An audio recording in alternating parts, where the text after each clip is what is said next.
Stop, but we'd have to bond it. Yes. Get that started. Oh, yeah.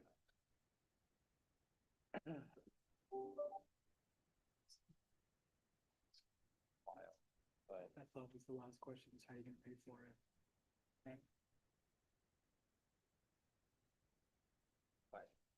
that one.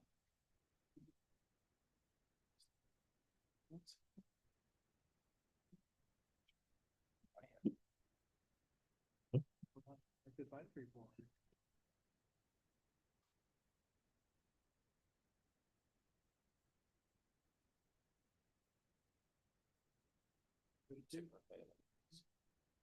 Well, actually, there's some. Where houses that? Do you remember that? Did you the grow houses? Right. I know that we're on. Hey, we're talking about public facilities district. Who wants on? Come on, Kev. I know you wanted it. You too, Deidre. The museum on the water. Let's go. Yeah. Would be very.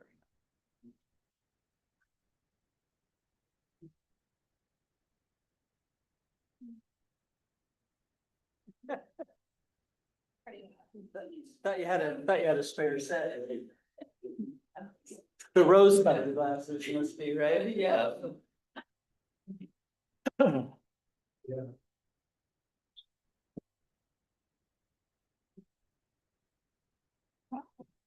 It was connected, just a little bit. Really?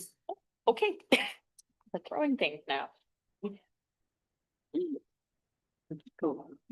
Did you lose Wi-Fi? Yeah. I've got Wi-Fi. It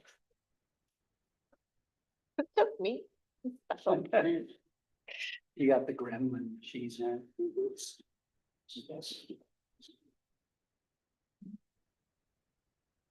I think we'll get 6. Are we?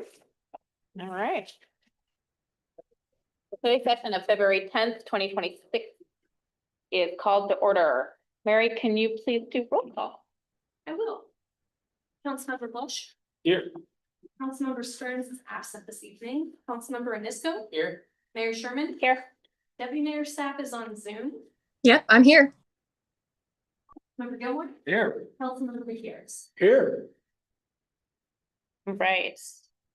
Tonight for our department reports, the department reports for police, municipal court, community development, fire department are all in our packet. If you have any other questions, the city manager is available to answer them. So we will start off with. You starting? Who's starting? You're starting. I'll kick us Okay. off first, if you don't Okay, mind. I'm great. gonna get our screen up. Yeah. I just wanted to remind council, so this will kind of be the process moving forward, these departmental reports. You'll get these within the packets. We won't spend the 45 minutes or hour or so that we did the last couple meetings explaining this. We will have a little more information in the next study session from Public Works because we did not provide.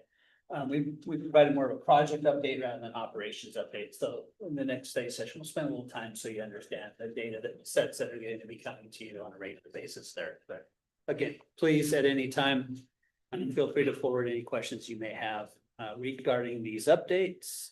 I am going to share my screen so we can get into the 2026 work plan.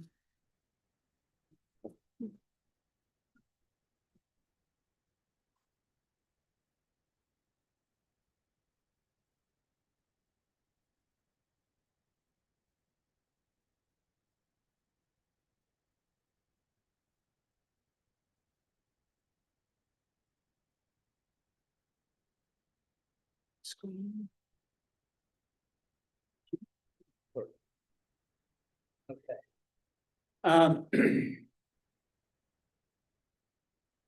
So we'll start with administration, including my office, the clerk's office, human resources and risk management. Department directors, chief, municipal court will go through their work plans tonight. This is fairly familiar for all of you since you've been here now through a couple of these. But this really gives us and the council and the public an opportunity to understand some of the work that's coming down the pike. Now, there's some work that is basically just what we do every day, and you've seen some of that in the department reports.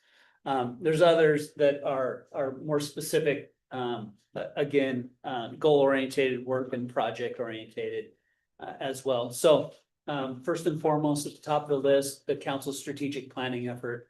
As you know, we've got the retreat coming up on the 21st, second retreat scheduled for the 28th, and a bunch of work going into that effort to help develop that strategic plan so we can focus city efforts, city resources on the council's strategic efforts that you want to focus on. I will.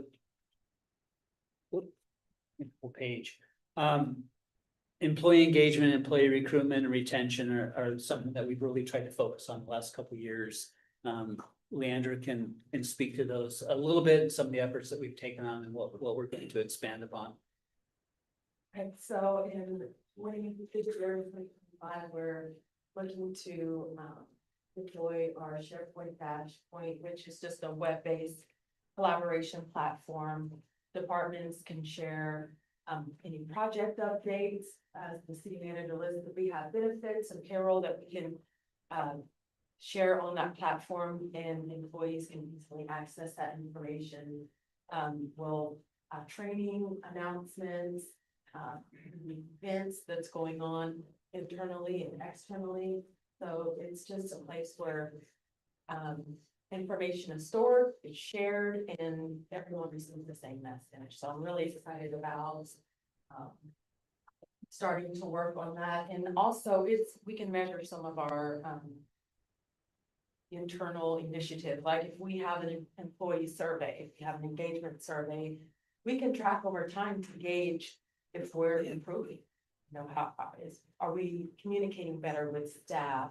Are we listening to them? So that's a good place to store and track that information. The recruitment and retention, we deployed the NeoGov platform back in 2023, but they've had several iterations and we just haven't had the resources to keep up with some of those changes. So currently I'm looking at working on incorporating that back into our onboarding process. We want to make sure that we have a robust onboarding process, because the first 90 days really dictates the success of, you know, if an employee stays with your organization and how engaged that they are in their role. So it is, it's up and running, but it's not something that we're using on a daily basis. It's not very, I would say the user experience isn't that great. So just working on the platform. We've talked about recruitment, retention, particularly through budgetary processes, and it goes beyond compensation and benefits, right? There's a lot that we can do to ensure that we are an employer that people want to come and work or stay here, work at the city of Shelton. So it's really important that we develop these platforms, these initiatives, engagement, training programs, and the like, to make sure that we are not only recruiting the best employees here, but retaining the best employees that we can at the city of Shelton. So completing our asset inventory, I touched on that during the department update on our WCIA, our auto and property asset register. So that's an ongoing process. Currently working on adding our vacant land to the schedule. That's a new feature that, or benefit that WCIA has offered to municipalities. So putting those, it is a process of identifying our vacant lands, adding it to that register, so that in the event that there is a claim or any incident, we're protected. So that's an ongoing process.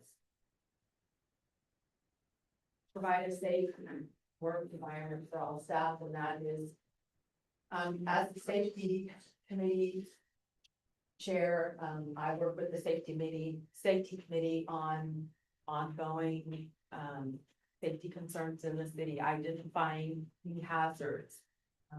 Every month we have a meeting and we're, just updating any of our manuals. Again, it's ongoing, it's never ending, it changes, but there is a, protocol manual that we have been working on updating is for the past year, probably 2 years. But it takes all departments to come together and identify the areas within that protocol manual that you update. So that's what we're working on. And our staff have done a really good job over the last couple of years of reducing any accidents or injuries. But it can decline pretty fast if you don't stay on top of it, right? And you don't manage this appropriately. So we have, like Leander said, we have an engaged safety committee from all departments. Our public works department does a great job with safety meetings on a regular basis, and it's making sure that we communicate right with each other if there's a perceived hazard. Yes. We address those hazards right away. We document those hazards and we make sure that those, if there is an injury, there is an accident, if it's preventable, we do what we can to prevent that. It's, you'll hear that from Director Harris all the time. Its highest priority is that nobody gets hurt. That's number one. Then we get the work done after that. And I can say currently we have 0 claims open, and so I would say that goes through education and training of staff and our leaders being involved and engaged in the process. I'll jump in here because Mary wants to allow me to provide you the update on proactive records management. I trust that. This is, as you know, public records management has high liability for the city. It's important that we are proactive in our management of all of our records. I will mention that one of our major projects this year that's going to affect all the departments. Mary reminds us that of every day is, as you know, up behind the customer service counter, there's the red files, the address files for essentially every address in the city of Shelton. Those aren't being used anymore since we moved to a permitting software. So those most likely best practices to digitize those, either dispose of the documents we can dispose of. We believe if we're required to retain any of those documents, we retain those, we document those. And then we decide if we want to retain those for any historical purposes. There's building permits, there's code enforcement cases, there's potentially some historic documents in there as well. So that is a project we'll be undertaking this year. It's a large project. We've talked and met with the county community development department, who over the last couple of years has been doing the same thing there and digitizing all of their documents. And they were measuring that in pounds, maybe tons now, I think. Yeah, so it'll not only make it more efficient to search public records, but get rid of those liabilities that we have with the records that we really don't have a good understanding of specifically what's in there. We kind of have the idea, but they need to be gone through. But also we're going to create space within our office, right? We've got these documents that are just taking up space. And as we grow, we need to, create efficiencies or create more office space. It's going to provide us some flexibility there too. So,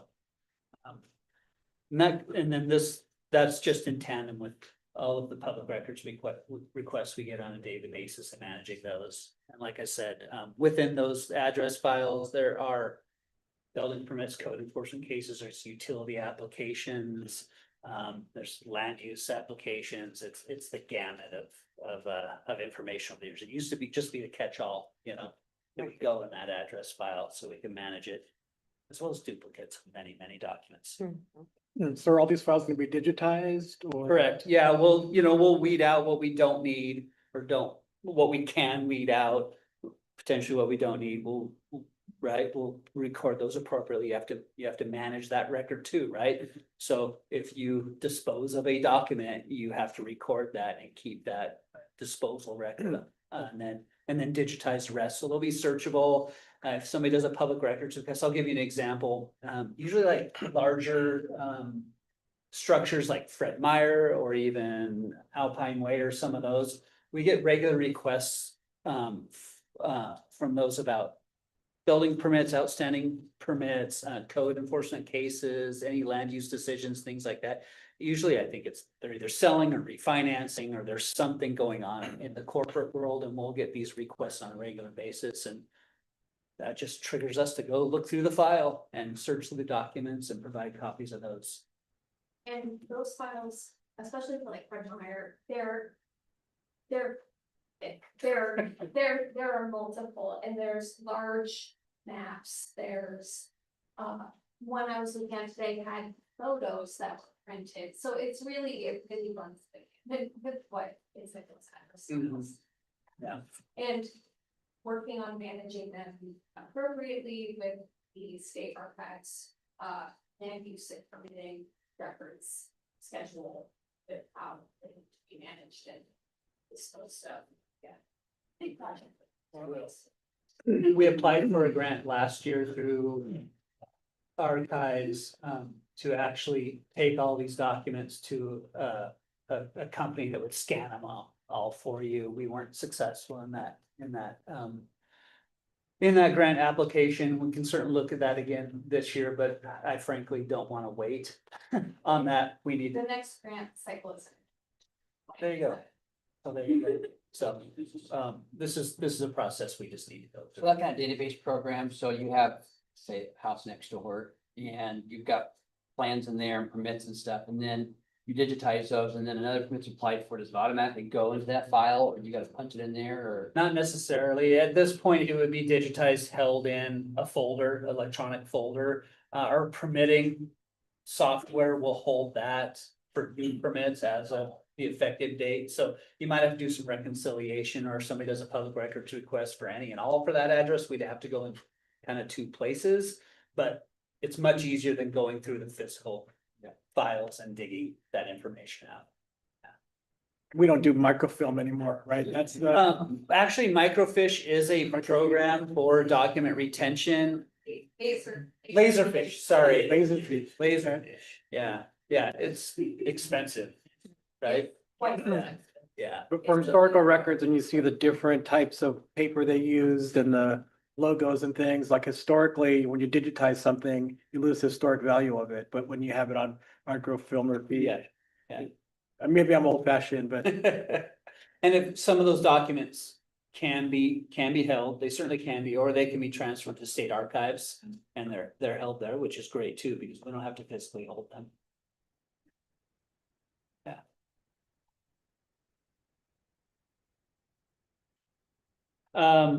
Public participation, promotion of the city. Obviously, we want to be as visible as we can in our community. We want to convey city initiatives as it's appropriate, build relationships in our city. One thing I haven't talked about specifically necessarily with leadership team is we did kind of the city government 101 series just before the election.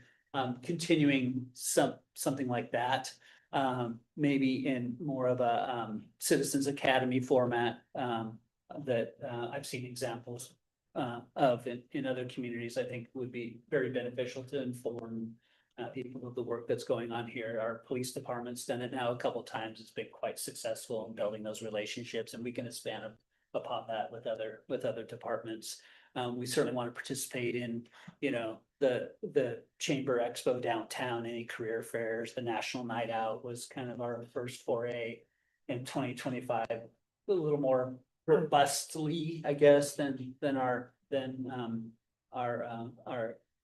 just our police department years past. So continue those. Our volunteer recognition, I believe, is important to continue recognizing those individuals, and we'll take every opportunity we can to continue our outreach and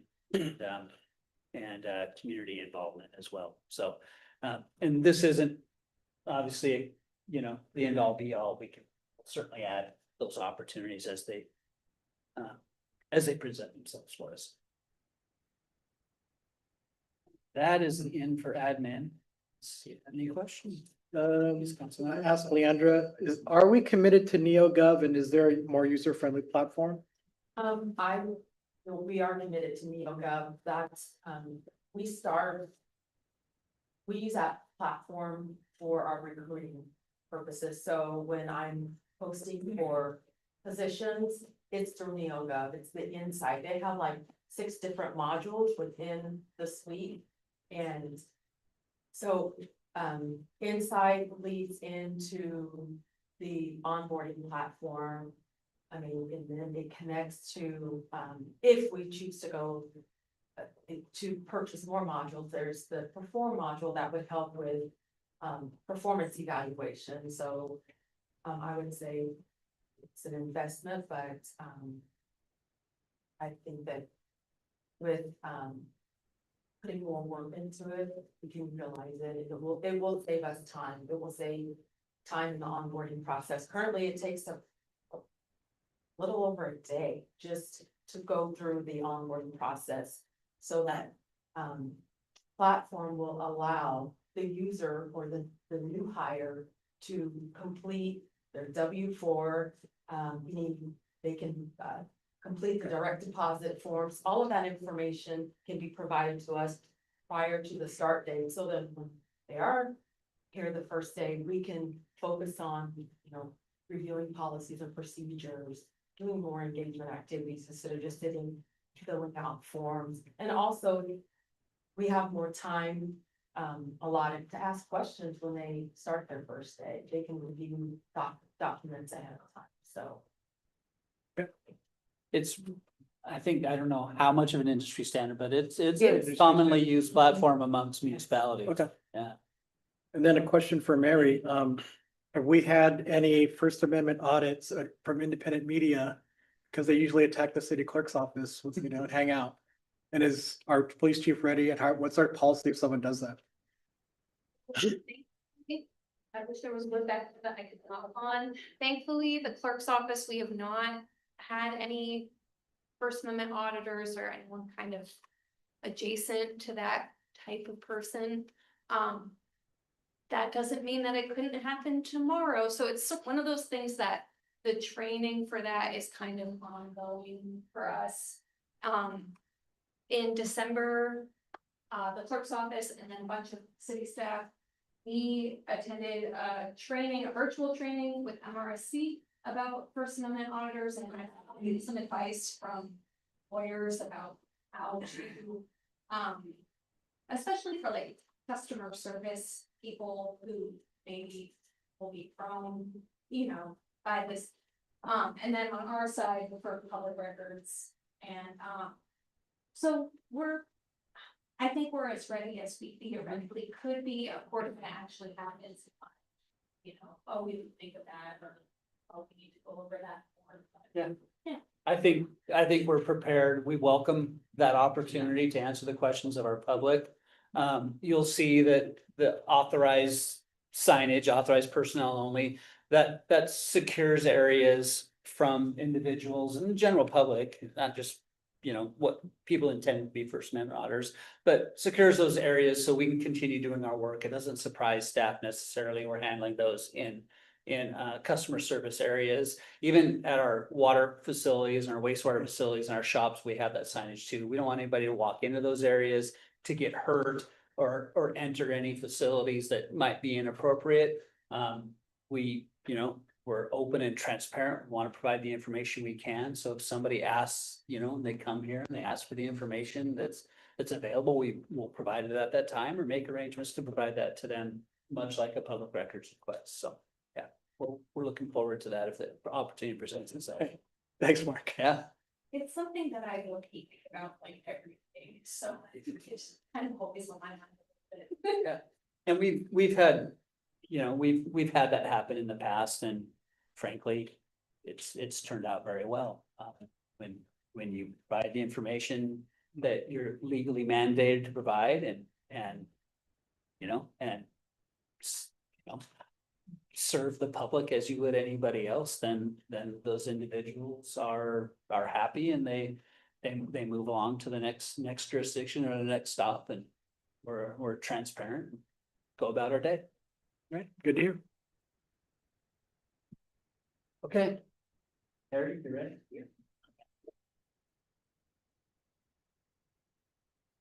Thank you. Okay. Me. For finance departments, work plan, so for, starting with the high quality service, just focusing on employee development and succession planning. Make sure that we're, starting the cross training strategies we have been for a while now, but, getting employees in place, is important, in order to start those processes. And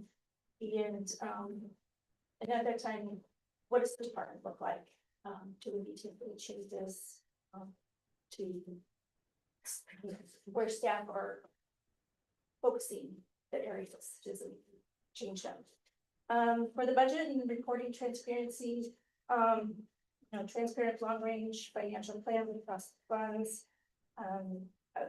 Continue to look at ways to utilize the Tyler Enterprise System for the budget development and reporting.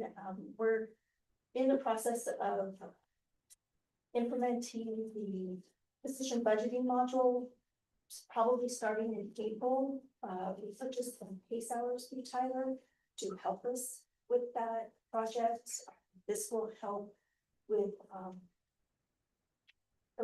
hopefully eliminating the Excel spreadsheets for the budget process for staff costing. And because that is a very large Excel spreadsheet, errors can happen. So we can utilize our ERP program to integrate with each other. It'd be a much user friendly, and we can put in scenarios. more efficient. Yeah, it's more efficient where we can put in scenarios in how does it flow across the whole budget process, the whole budget for the funds. So I want to, if you don't mind, Terry, Terry mentioned something that's really critical about succession planning here, and that's recruitment retention too. One thing staff has done, our department directors and our staff have done a great job is that succession planning, allowing staff the opportunity to come and present to council, right? Those are growing moments, taking on stretch assignments and more work. And so as you see throughout this year, that's something we're focused on, bringing other staff forward. So in council meetings, you'll see other staff presenting to you because it's just providing more opportunities for them to grow professionally and learn and step up in the future.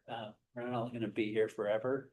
We hope we have staff that continue to grow and take on greater responsibilities and greater roles here with continued investment. So I appreciate Terry mentioning yeah, finance will start next.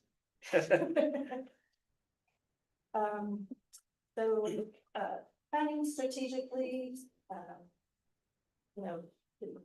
using consistent guiding documents for procurement and purchase.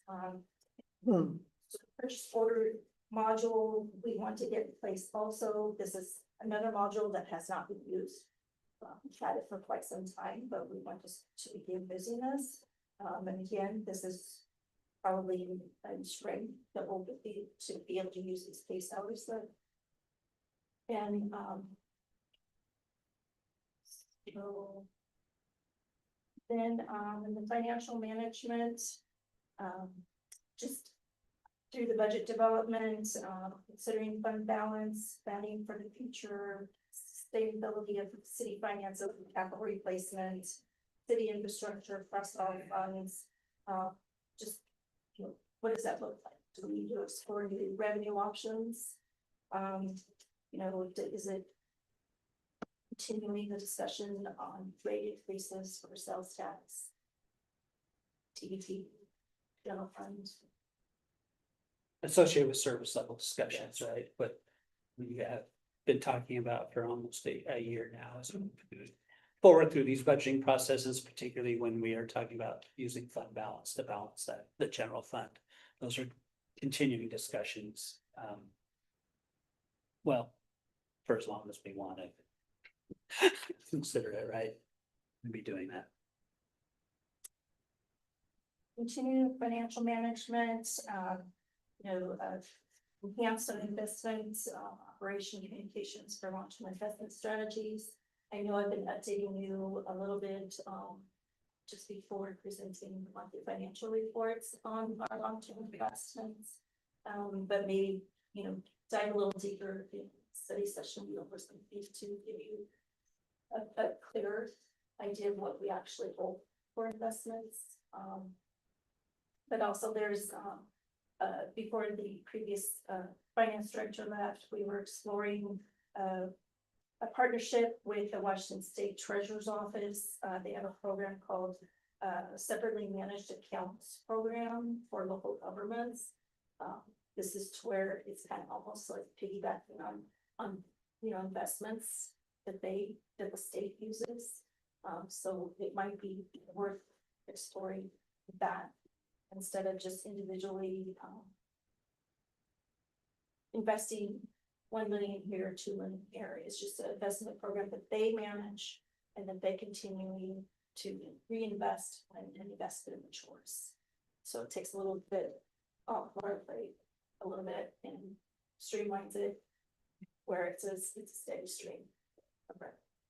And utilizes the resources they have available, right? Because Absolutely. they have staff that actually Yes, are trained and very much so. professional More investors. options Yeah. for opportunities to buy in. It's a bigger pool too as well. Correct. Absolutely. Yeah. Um. And then, so I've heard a lot about, technology investment for our BMO tax system. Want to explore online filing platforms for our business community. I have started looking into some of those options. The one I found wasn't that great of an option, but, there's others out there that, I've been looking to that a lot of other cities have gone to, so it's just a matter of getting them, Are any of them tied to the state system at all? pardon me. Or any of them tied to the state system? Um, So when somebody applies for a business license, then we know that if they're in Shelton and not just in Mason County or. the one that I talked to so far has not, they're not tied into the state system. There. Mhm. Yeah, I haven't seen one yet. This is. Well, we want to focus on B&O reconciliation, right? We send out manually the quarterly. Monthly, quarterly, or annual billings. Correct me if I'm wrong, or, yeah, and yearly. Billings manually, right? We send those out manually, we collect them manually, so having the opportunity to. Pay online, EFT transfer, send somebody an email of, rather than a physical mailing for the B&O collection. And then being able to reconcile that year after year or whatever payment period would provide us an opportunity to do some auditing of that system. We just have the forms right on that platform. Instead of us mailing them out. Yeah. So what's the savings on postage and paper? It's like 78 cents. Yeah. Yeah. It's over 70 cents per. We have. I'm not sure how many, but it's fast. Wow. Like three, I would say like 3,000 per year. We have shopper help us with that. I think you're at one, because it's so huge. So. That's more cost effective than. Our secretary, so they can easily do it there with their machines. And less paper usage, so. Yeah. And it's just more customer friendly, right? You get online and click the tab and fill out your form and make your payment. It's just more customer friendly. People expect that these days. At the same time, it's more efficient for us. The B&O or the business license, that's kind of a different story, right? The state really dictates how that's that's managed. It'd be great to do some reconciliation, associated with city business licenses and state business license. That's probably a different discussion that one is warranted at some point. I know you've done a little bit of poking around on the state website. I've done some little bit of searching there too, and I've noticed some that aren't located in the city of Shelton might have a city endorsement. There's lots of businesses that aren't located excuse me, they're located in Mason County, but maybe not the city. And then lots of businesses, right, that are located here, but do business with the city at the same time. So reconcile all of those at the same time.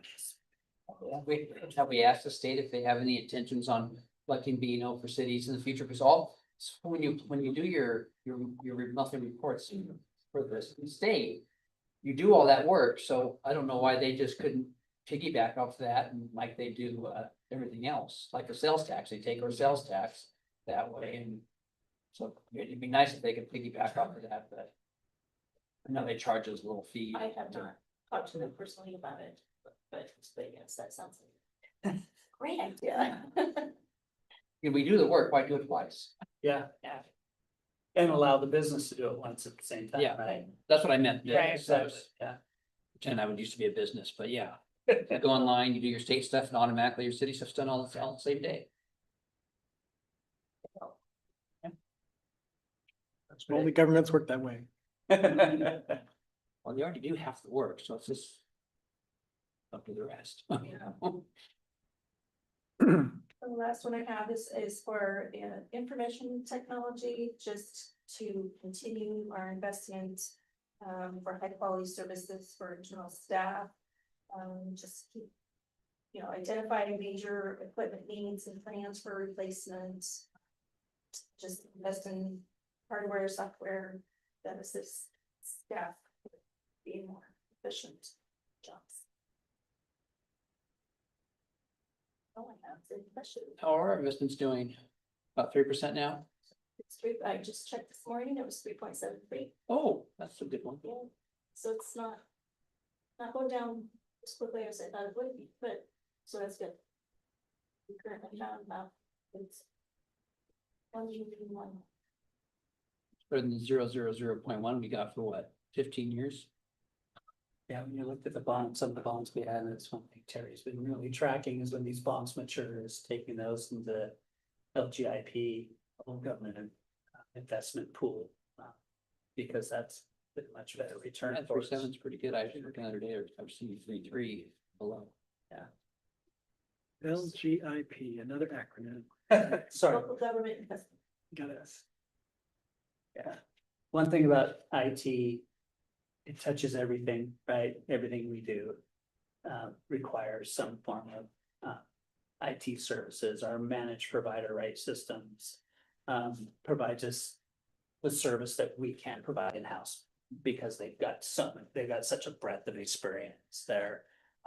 But it's just a ongoing and increasing service level we need to look at internally as Cody Van Beek was successful in getting a grant to help replace some servers this year to the tune of almost $50,000, which was great.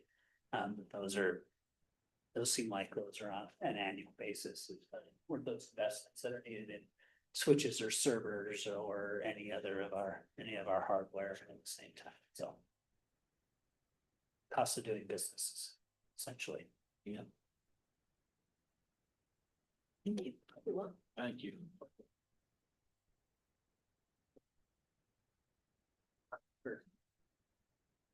Another key You're up. court. Sorry. How's everyone doing? So.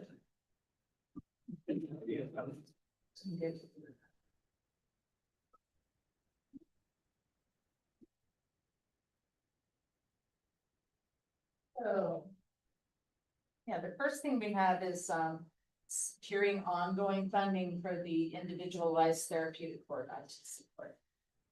We have to apply for that each year, and since 2022, we've been lucky to get that funding. And takes care of 100% of the cost of court. You know, our action plan for that is to regularly review and evaluate the program to ensure its effectiveness and efficiency. See where we might need help from. There are other courts out there that often ask us for help in areas of running their courts, because it's all pretty new to municipal courts, even though we've been doing it since 2022. It's still, there's always something that comes up, you know, that you need some help with, so. Yeah, our primary goal of therapeutic court program is to reduce recidivism among participants. That's been going really well for us. I think we may have one person that reoffended. And I don't know that there's a conviction on that case yet, so One person district court, yes. still pending. But we got a second person who had a license suspended third. Right. Like point out, not alcohol and drug related, sort of. Right. So even though it was a new crime, it's not connected to their addiction, so that's great. And our court facilitator, Breeza Morris, she tracks all of that. And she checks it every few months to see if there are any new charges. And if there are, she watches that to see if there's an actual conviction at the end, or if it's dismissed, or what happens with that. But we do need to track them for about 3 years after they graduate and see how everything. Was that part of the Blake decision fix that? Or, Kinda. because they got like two Yes, chances, kinda. two chances at going into service. Or not The service. legislature, when the Supreme Court ruled that the felony possession, Class C felony possession law was unconstitutional. We then had effectively no law, if I remember. Yeah. About drug possession at all. And then Olympia, gets messy. And they reach a compromise. And we have a hybrid drug possession. It's like part gross misdemeanor, part misdemeanor. It's very bizarre. But at the same time, there was a decision made. They thought the lower courts, district court, city courts do a better job. The treatment court than Superior Court. That did not go over well to Superior Court. Because they had their own lobby group, right? But that's how those programs started. It was originally a grant, now it's reoccurring money. When we got the grant, the legislature told us, follow the rules for treatment court, wherever it might be, drug court, mental health court, community court. Spend the money wisely and prove to us you can do it. And they said, go ahead. So it's like an experiment, but effectively, a challenge. We decided to do mental health court and alcohol drug court and community court all combined in 5 languages. And for us, it's gone really, really well. And Office of Administrative Courts is very pleased with us. You should know that there's been budget tightening. The state court system was cut 6% across the board last year. And we lost nothing in our money. People like Snohomish Mission King lost a lot. They lay off employees in their treatment court programs. They got major cuts, and we were cut none. Because Olympia knows we're very efficient here with money. We have good results with their money. We do no extra spending on things that don't matter. We use public money wisely, and we are rewarded by not being cut. Yeah, so we're just planning to continue with that, and to improve on it as much as we can. It's been a really successful program here. Next thing on our work plan is, court staff training, so, effectively, training court staff ensures that courts run smoothly and that justice is administered, right? It's very important. There's a real emphasis right now on GR 33, disability accommodations.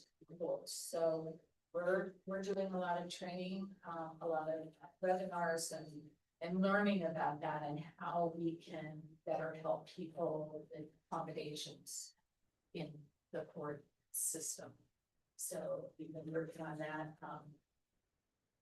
Mark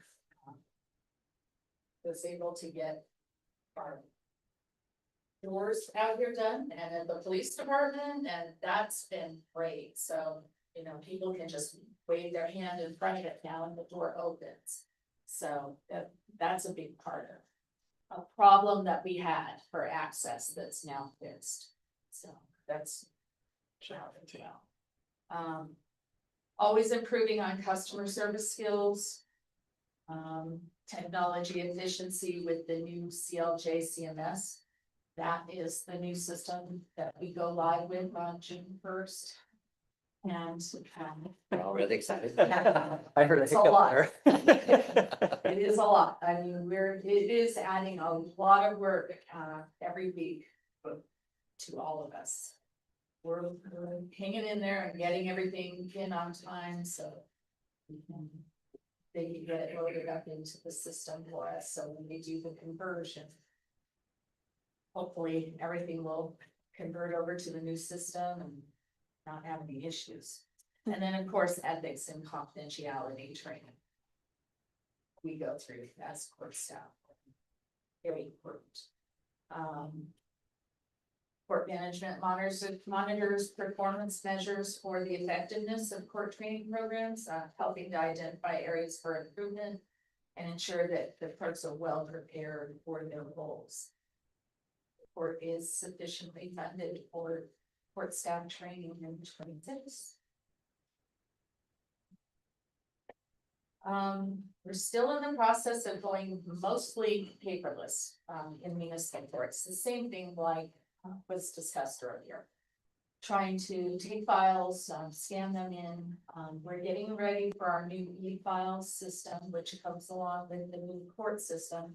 Where if someone comes to the window and files a document, we no longer keep that document. We scan it in and then we of course stamp it for them and then we give them back the paper. So we're not holding on to tons of paper. So I think that's gonna be really, really good. The judge just finished our new court rule that will go up on our website page very soon, Mary. I'll send it to you. I just did today, you're fine. Yeah, I just finished it and it gives all of the information for attorneys and for the public on how they will be filing with our court. Beginning June 1st, it's mandatory after July 1st. So they'll have 30 days where attorneys can just come in and file either the way they're doing it now or through the new system and then after that. There's somebody's pro se, or say have no attorney, or they're a crime victim or something like that. They do not have to go through the computer system. They can come up to the counter, file a paper, we'll scan it, give it back to them. It's the expectations on the attorneys, the professionals, not anybody else.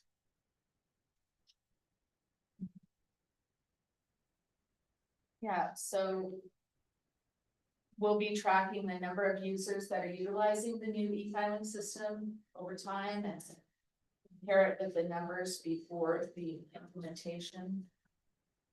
Measure the average time taken to complete a filing, analyze the frequency of errors or rejected filings due to technical issues or user errors. So sometimes when attorneys file with the court, they'll put the wrong case number. Well, we will be able to reject that back to them in this system so that they can correct it and get it in properly. There are courts out there that are going to be charging attorneys for doing that. We are not, we're not charging for that. It's Which is nice. simple mistakes. Kitsap County has Superior Court has Odyssey, I still practice law, Kitsap County has Superior Court. It's $12.50 each time you make a mistake with the name and number does not match it. Wow. They reject it and send you a bill. We will not do that. And then I have promoting and preserving the court's 37-year-old community service program. So, yeah, it's been going a long time now. Our objective is to leverage community service as an alternative to incarceration, reduce overcrowding in the jail, and lower costs associated with confinement. We aim to provide opportunities for community service participants to develop new skills and engage in constructive activities, improving their employability and social integration. And continued increased assistance to the code enforcement division of the city. They do request the assistance of community service. They do, so. The action plan for community service is to repair the harm caused by criminal behavior by involving offenders in positive contributions to the community, promoting healing for victims, and restoring community trust. Make the community service crews more available to work alongside code enforcement on large projects. And these two programs are integral and necessary for completing important projects. Also working on educating defense attorneys on the benefits of on-site community supervised community service as an alternative to jail time, so that this option is used more frequently. Sentencing option. Just making sure that the attorneys know that we have a program here. If they use that, if it's a case where it makes sense and the judge decides that, that we would like for the community service to use rather than spending a few days in jail. So. Yeah, and I think,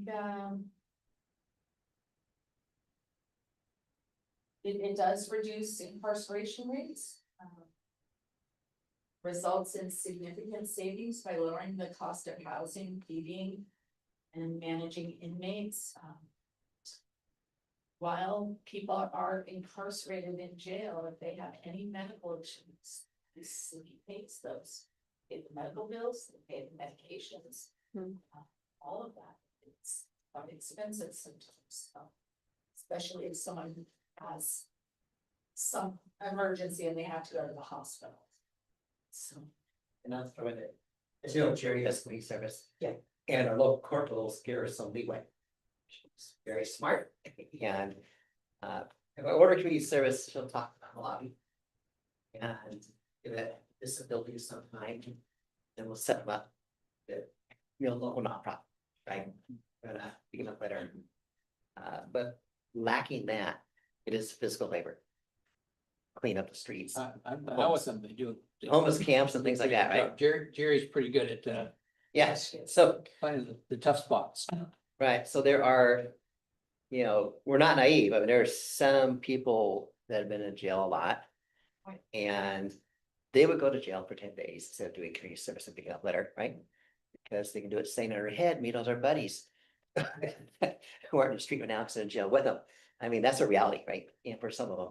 So we do leverage, at least I do leverage, statistically, in criminal justice field, there's been studies about it, so.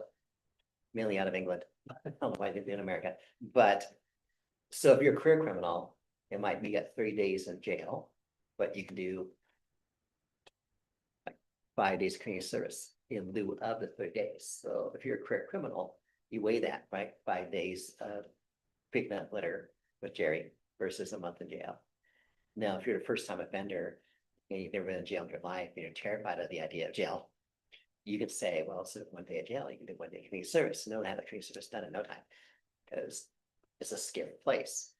But the career criminal, they're weighing the cost of, well, how easily can I get this done? What's most convenient to me? So I want to give them incentive to do the community service and pick things up.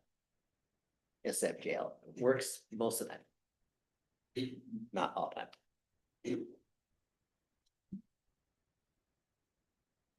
Any questions?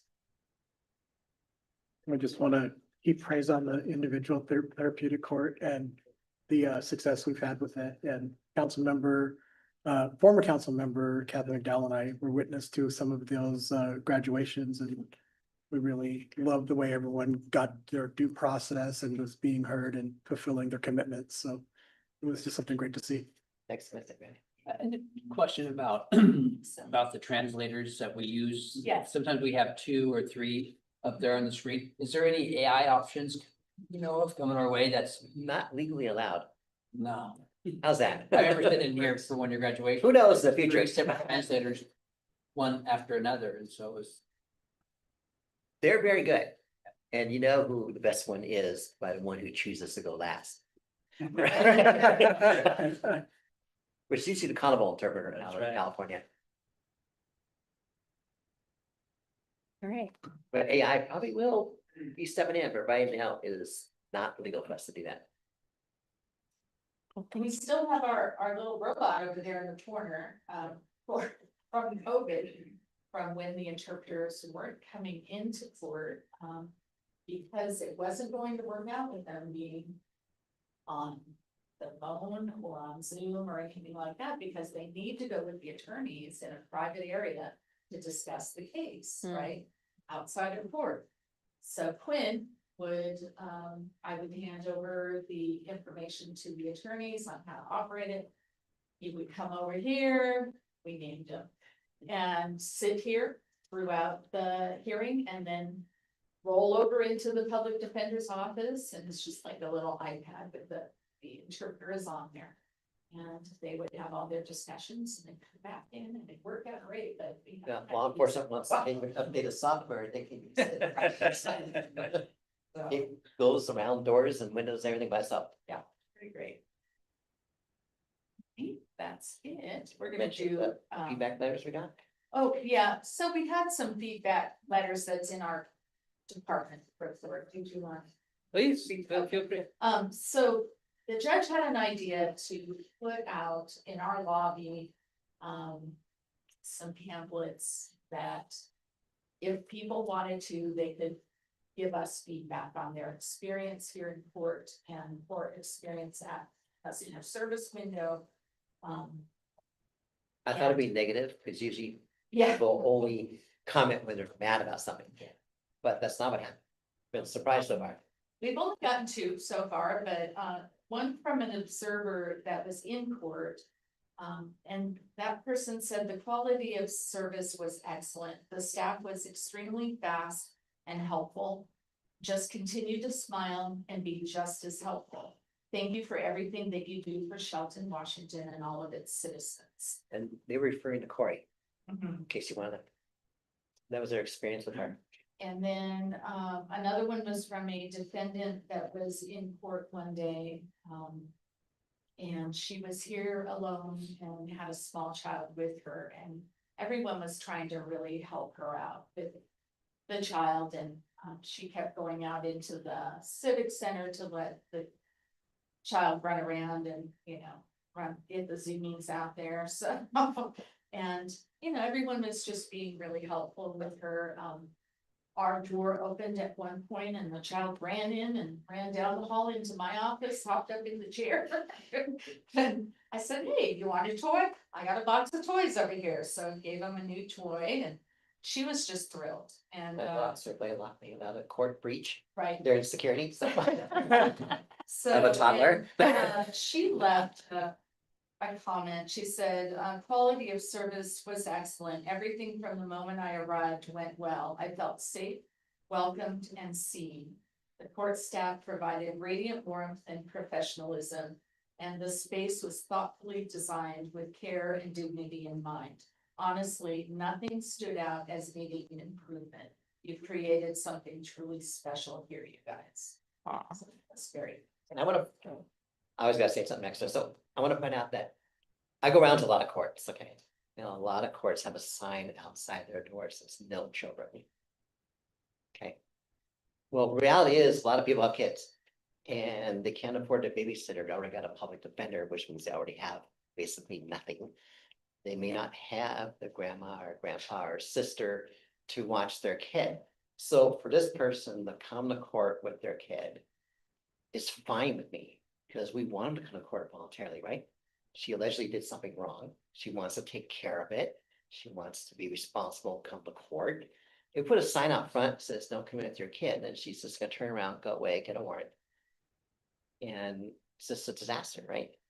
And so we don't care if she brings her kid. And some kids are quiet the whole time, and some are very hyper. And to her credit, she did a very good job. Trying to control a very hyper kid. But I think it's important everybody comes to court, is treated with dignity and respect. They're all presumed innocent until proven guilty or they plead guilty. And if someone's reality is they have to come with their kid, we're not gonna turn them away, because it's a big deal they showed up. We don't want a warrant, because then they have to go find them. And every time there's an arrest, people are put at risk. So we don't want that. So I was surprised with the feedback, but we'll do it every day. Nice. Questions? Thank you. You guys Thank did a you. great job. Thank you. I didn't get a chance last month because I was sick, but thank everyone. I should have that. For renewing his contract. Of course. He's wonderful.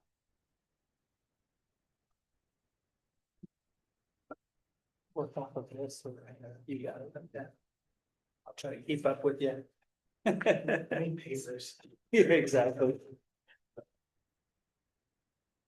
Good evening. For the Shelton Police Department's, for this year, as always, recruitment and connection is usually off.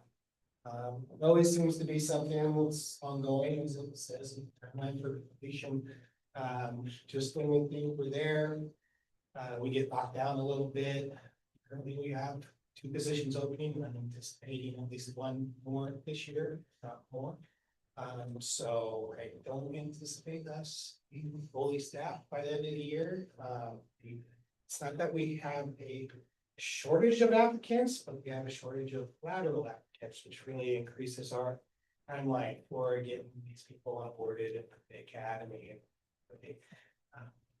So I'm sure that we don't have like lateral candidates, but we do try and reach out best we possible to neighboring agencies and identify people who can fit our mold and we think would be good for our team. So we've had success in that feature. We don't always like to go and steal from other agencies, but They're doing it to us.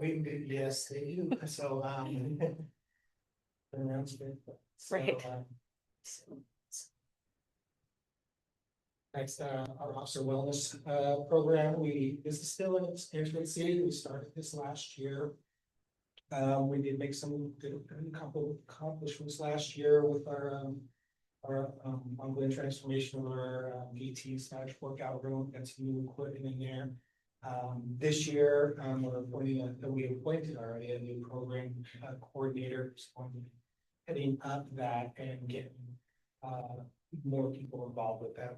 Our agency and be involved with the wellness committee for this Shelton, just kind of open up those avenues of communication. So, employee development.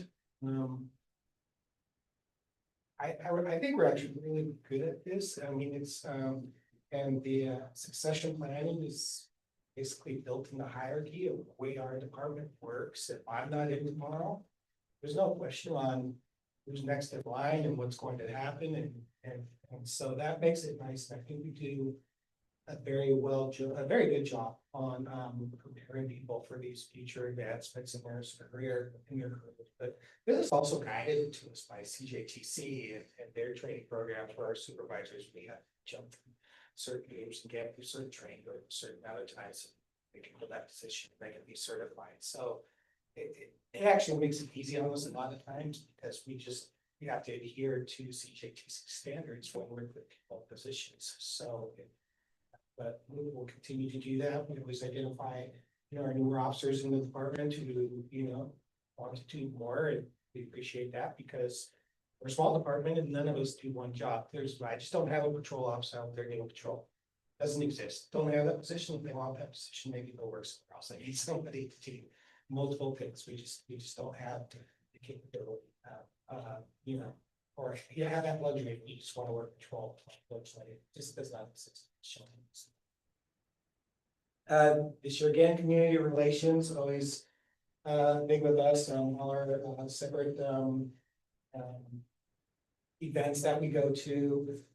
Again, we're planning on another Citizens Academy at the end of the year. It seems to be fall time, works pretty good for that, pretty good for us to accommodate that. There's no official decision yet, but we're talking about maybe a junior Citizens Academy this year where we focus on, younger teenagers to be involved with that. This year's a big year for WASDC accreditation. This is our last year of our accreditation cycle, runs from 23 to 2026. Which means next year we will be reaccrediting and going through the entire process. So we've already started on completing our files. And I have stepped down as the accreditation manager, and I've handed that off to Sergeant Rand. He's heading that up, just succession planning that. And we're developing a team that also works in the accreditation files, not just one person. For a while, I was the one that knew kind of how it was going, and that's not right, because that's what happened to me when I first got into it, and I just handed it. And there was no one else that knew how to do it. I've been to the training, so I figured it out. But I don't want that to happen to the department, so making sure I'm spreading the knowledge out. So we're getting different aspects of the department involved with accreditation. For the Sergeant Rand, detectives, and our Raiders division. But you hopefully will reaccredit next spring. We have two choices, either next spring, next fall. I'm hoping for next spring to get it done with and earlier. That way we don't have to meet additional standards throughout the rest of the year, because sometimes if you wait on accreditation, I think you're gonna have to provide more proofs on your standards, being that you're almost through like 27, so you're not being. That's not part of your accreditation here, but they still want to see that you're really true to pass us there. So we'll come to that decision in August when we take a look at where we are. That's that end of August is our notification time to WASDC on when we're going to re-accredit. And if we say we're going to re-accredit in spring, but we're going to miss the goal for some reason, it's not a big deal to push it out to the fall session if we need to. Next, flock cameras. I've been approached by a few private entities that want to put flock cameras on or around their businesses or properties. This would be totally incumbent upon them. I can give them the contacts to get a flock, and they can make those arrangements, and then they can share the data with us. Also, people paying attention, State Bill 6002 regarding flock cameras is making its way through legislation. It actually looks like a really good bill for us. It reiterates certain laws, no, don't use it to enforce immigration and things of that nature, but also addresses the retention issue, also addresses public disclosures, which is a huge issue for us when we come. So requesting just data from us due to potential, privacy violations or stalkers or whatever their reasons may be. So very looking forward to the passage of this bill. It looks like it's set up for success. So just keep hoping that it goes through. Last, for our records and evidence and report writing, all that, we have already initiated, as we talked about, initiated a paperless program. We actually started last month. We started just with our reports prior to going with this program. The officer would write a report in our CAD system. It would print it out, pictures and any other supporting documentation.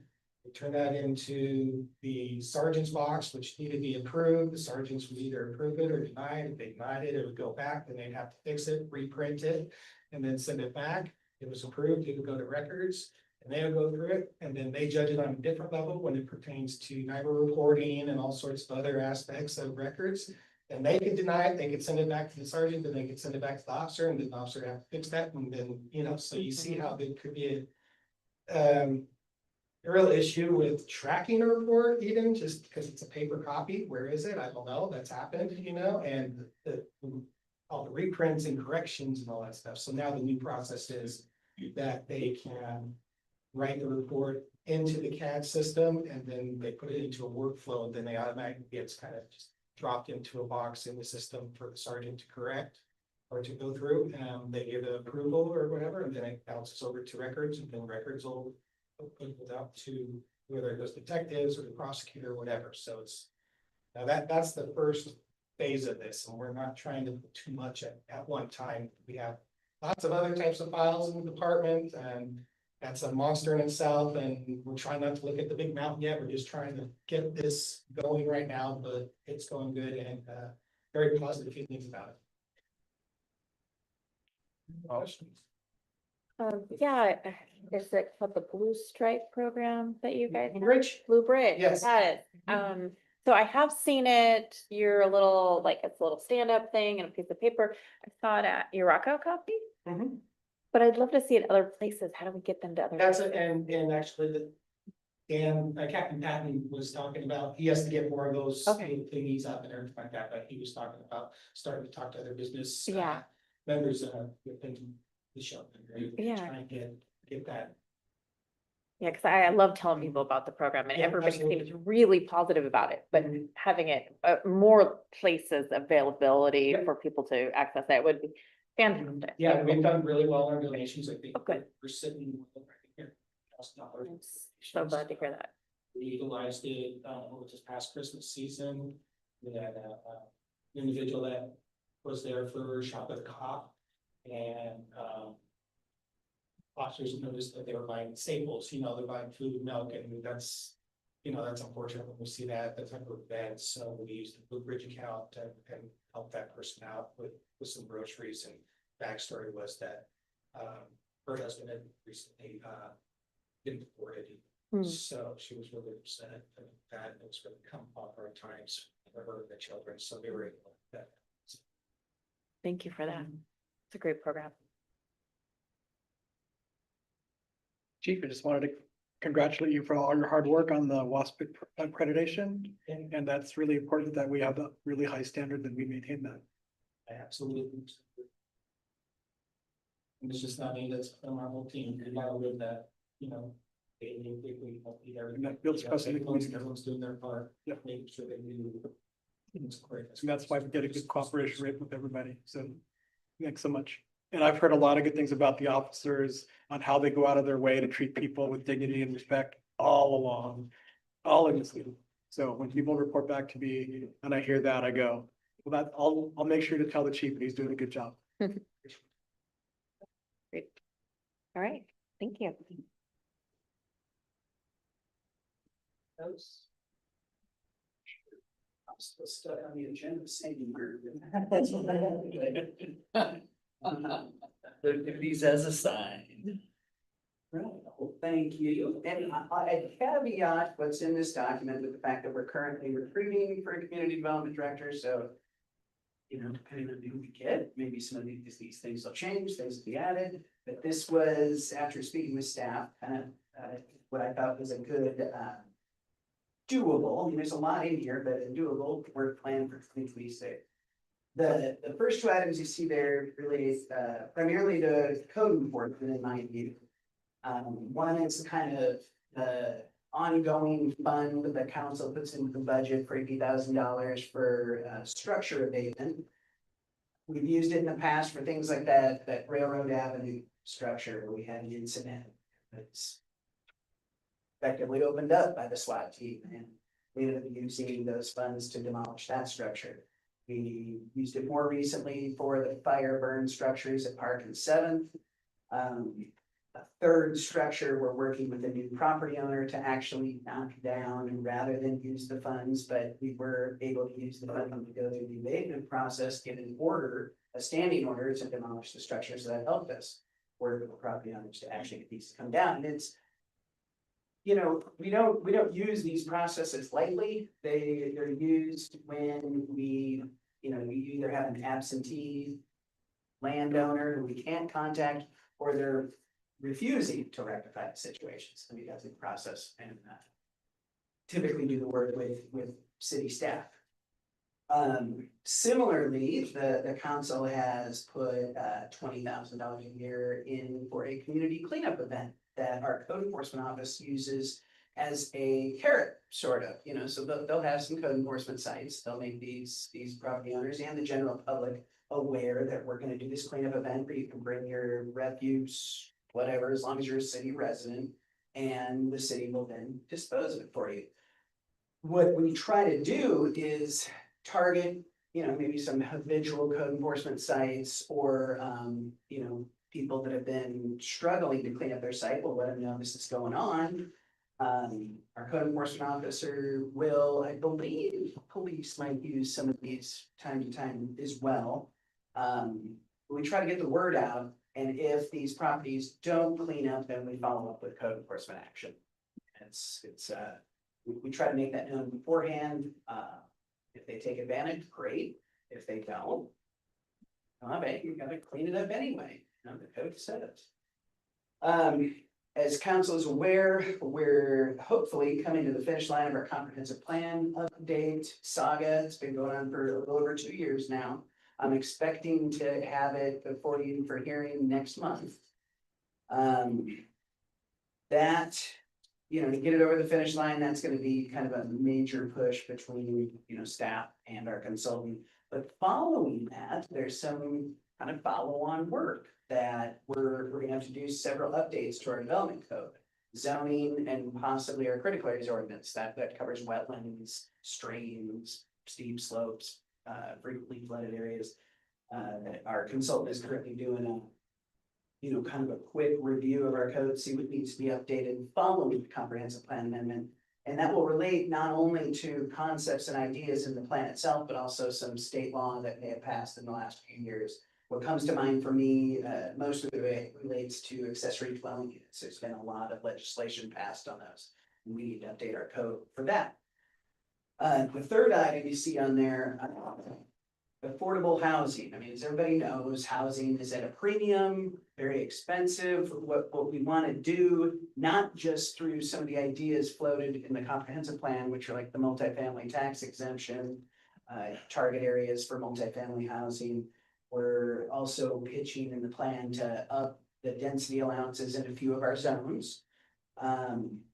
But beyond that, we want to review maybe some incentives or, you know, just flat out requirements for what I'm envisioning is more our larger developments, subdivisions over a certain amount. Multifamily projects, having a way to require some affordable component of the project. And maybe in return, they get some bonus lots or, you know, some reduced lot sizes or something, not to make it totally a stick approach, but try to throw some carrots in there too. So we wanna look at that on a moving forward basis. Want to update our nuisance regulations. That's kind of the nuts and bolts of the code enforcement office. And I've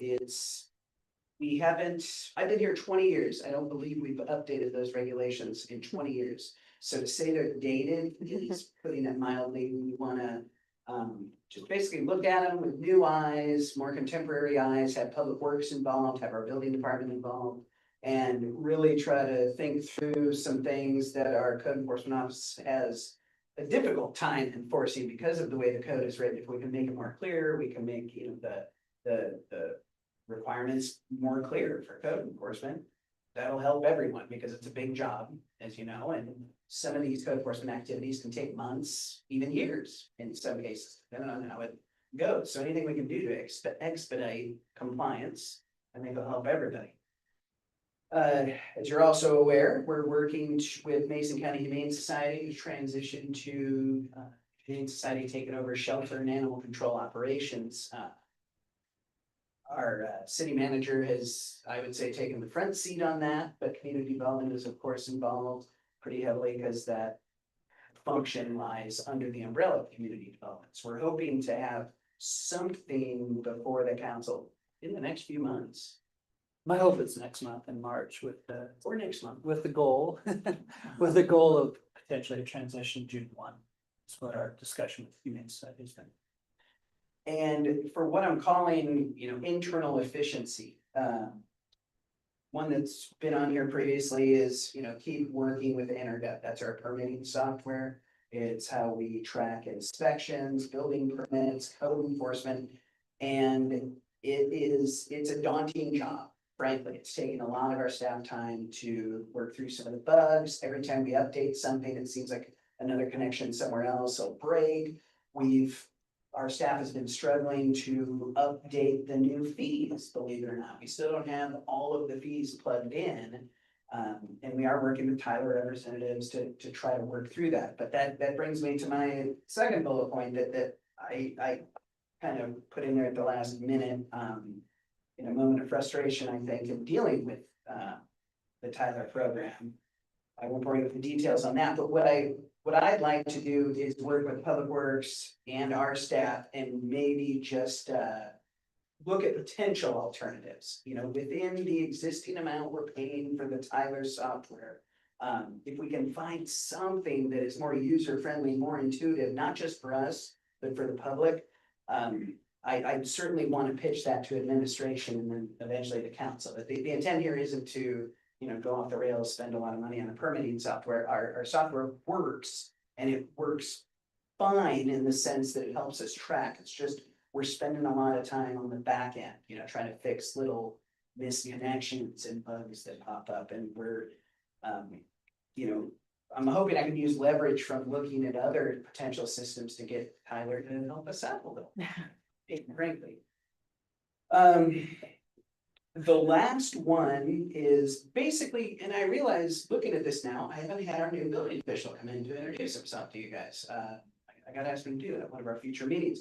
But this last one comes a lot out of him directly, because one of the things I challenged Dan Woodard, who's our building official, is, when you come in here, you're gonna look at everything with new eyes. You're gonna look at our building permit processes. You're gonna look at our land use processes. You're gonna look at everything. And if you see a better way, or if something's annoying you, or whatever, bring it up, Well, Dan kind of took that ball and ran with it. So he's been coming up with a lot of ideas. And one of the main ones is, he started to come out with cut sheets, as it were, for typical permit processes that hopefully we start rolling out, getting on our website in the coming months, for like just an addition, for a new home, for maybe a new business, we have something that walks through the fire inspections, the building department inspections, that sort of thing, something more user-friendly for the public. But beyond that, what I added in here is, since we had some staff leave in the last year, and we've had some fairly long staff absences, what I realized is we need to cross-train within our staff a little better, because we're one deep in every function, whether it's code enforcement, whether it's permit processing, whether it's planning.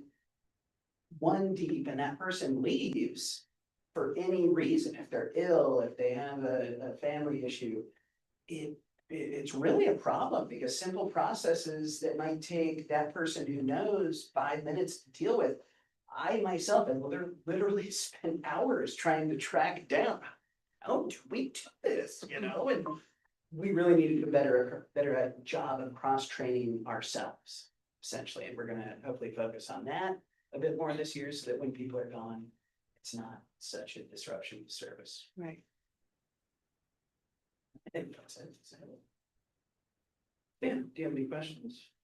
Just looking forward to the animal control contract with the Humane Society, and I'm also curious, isn't there a bill in the state legislature that might help with animal control in the city? There's an initiative that would allow for, I believe it's an excise tax that would, within a municipality, to fund animal control and animal shelter services, yes, but I think it's voter approved. And I don't know where it is right now, I don't expect you to follow I wrote up. down that I needed to follow it up. Find out. Yeah, I don't remember, it wasn't on AWC's agenda, on Monday morning, so. It's a strong concern for animal control in the city. I think that's something that might get passed. And I'm also looking forward to working with the Humane Society to make sure it's not necessarily our 100% problem, but also shared. And where are we with the contract? We're discussing the, most recent, email and discussion was around insurance. I talked to our city attorney today about some of the implications within the document, so it's essentially just getting everything in writing that we're discussing and making sure that we can, at least as two entities, kind of agree to the basic tenets of the contract, then we can have a little more robust legal review, and then we can bring it back to you. So again, Moving along. yeah, we're having those discussions. They've, actually Humane Society needed some time. They've been hiring some vets and some other staff as well, so they need to kind of, get some coordination done there. Then, we need to work through the paperwork, if you will, right? The formalization with the intent that we can come to the council for approval. They can go to their board for approval in advance of a effective date. So they can advertise for staff, they can kind of coordinate everything they need to coordinate to take over and start operations. All right, got everything. Thank you. So point of order, can I get a 2-minute break so I can send a text saying that dinner might be late because I'm not gonna be there? Is that okay? All right, anybody else want a 2-minute break? Okay, 2-minute break. Thank you. Chief, you are on the lead board. Huh? You are on the lead. It wasn't last time. You are now. How'd you do that? I didn't do it. They do that. I signed the paper and I go, chief's name's on there. He said he wasn't on the lead board. And Joe pulls it out and he goes, yeah, he is. So There you go. So yes, you are on the lead board. Well, thanks for getting this. I guess it's right. Yeah. Yeah, it's no big deal. 4 minutes, and that's gonna be going. Okay. Yeah, it's good. Just as we do that. Wasn't real. Yeah. What happened? You guys put this together? It's dead. It's dead? It looks dead. First reading on January 12th. That's a bummer. But yeah, you had docs, you had docs. I'll be good. Yeah. Like they said there was only, I was only you last time. It gets wrong. I think I don't know. I signed it, and I go. Joe starts. Yeah, it's on there. Yeah, except my. Yeah. Yeah. Except my test, not a double. Absolutely. Yeah. Got your knowledge. I thought 7:30. Oh, wow. That happens. Easy, easy. Yeah. I'll be right back now. So we had a super party at our house. It was my son came over with my grandkids. And we had, I sent out this email, or it was text message through some of my friends, whatever, nobody got it. Because of my Wi-Fi, I sent a picture of the sake set that I got. She went to Japan. And she got a couple bottles. That one is. So anyways, we're gonna have. Video.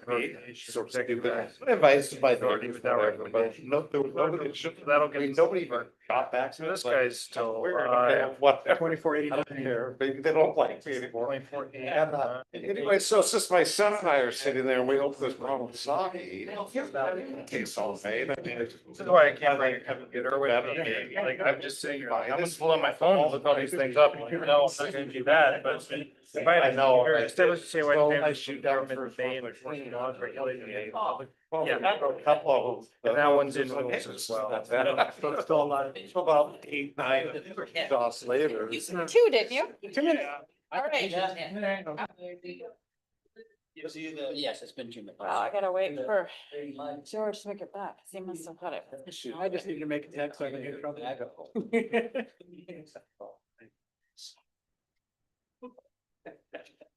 When I should have rolled that to you. I'm so sorry. It's It's fine. Nicola. No. Do you need it?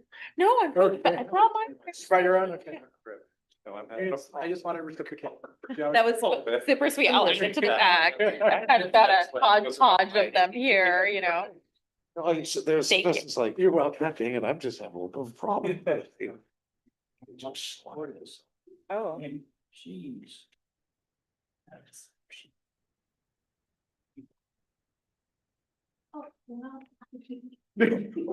Hot mic? Okay, well, hi, everyone. Only three people watching. Hi, Okay. Mom. So we're And then- back, right? Okay, Go we're viral. back at 7:28. All right, so we're on to City Manager Mark will present information for the 2026 Department Work Plan. Yeah, we're back with Public Works on, the Jay and Aaron. Good evening, Council, Jay Harris, Public Works Director, Aaron Meggs, Assistant Director. So, this work plan was put together, I think we first did these in 2021 or 2022. So this is sort of an ongoing update over the years. We did do something of some changes, so you guys sort of know how we're re-guiding the plan a little bit. So, proactive maintenance was, a 6-year, goal we've been working on. And so in 2026, we decided that we really need to look at our asset management software program. We gave you a briefing, a meeting ago or so about the Schneider software. And so we're looking at moving away from the Tyler platform and going to a different platform for our staff. Because the bottom line is if the ground up people don't want to use something because it's too difficult, it's hard to get it implemented and everything going. And we're finding there's just way too much setup. And so the Schneider software is going to be quite a bit better. So that was one change that we made.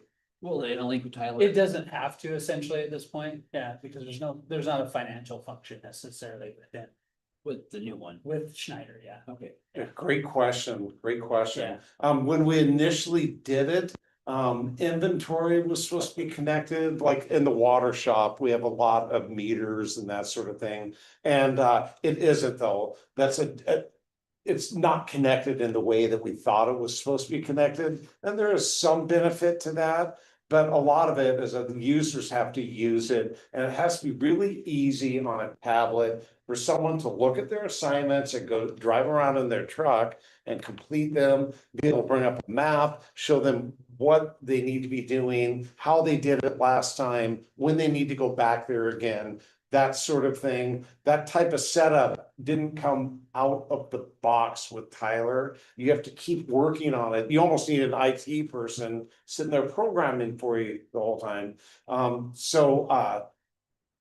With Schneider, it's different. They have worked for municipalities. They know the field worker just wants to go do a bunch of things, close it out, move on to the next one. And so it's set up completely different. And it's out of the box solutions that are there, ready to go. There's a very small implementation phase. And the good thing is on the Tyler system, we'll be able to move that the way that was set up and those aging work orders and whatever that we'd already done, they migrate over. So we haven't lost any of that, but we'll be able to move forward a lot quicker. Second thing is, Jay, if you don't mind. yes, It's also a great risk management tool, yes. because if we get a claim or a water line break or a pothole or anything like that, we'll have a work order system that says when we addressed it, we'll have pictures of it. Right, we can go back and address that immediately and say, sorry, it's not a valid claim, or we perform this function, we perform this maintenance activity, so. It should help us out in the risk management area as well. Then 5 years later, you show up because something's leaking a little bit there or something happened. You can go back and look at those pictures and be right on it about what did you do last time and what do you need to do? Oh, it's that fitting right over there. We have that on the shelf or we don't have that on the shelf, that sort of thing. So, and then employee development. So as succession planning implemented for key roles, there's 46 people in Public Works and we're trying to bring people in. We bring in a lot of maintenance workers. A lot of them start out as summer helpers and then they go to other roles. Well, the goal is to bring them all the way up to this level in a matter of a year. Mark, you're out of the job at a year. But it takes a long time to train people. Everybody knows that, right? There's a lot of things going on in public works and there's just a lot to learn. But we hire right in the get-go and then our culture here is, you know, sort of start to finish. This is a career for people, you know, starting sometimes down lower all the way through. We do have to hire from the outside though, too. Sometimes we do need to bring other people in, which is good in a lot of ways. You guys have been in the business where there's people that come in from the outside and they give you fresh idea and experiences that you didn't have or didn't know about. So it's good to bring, like Aaron came in from other places and what a lot of other places.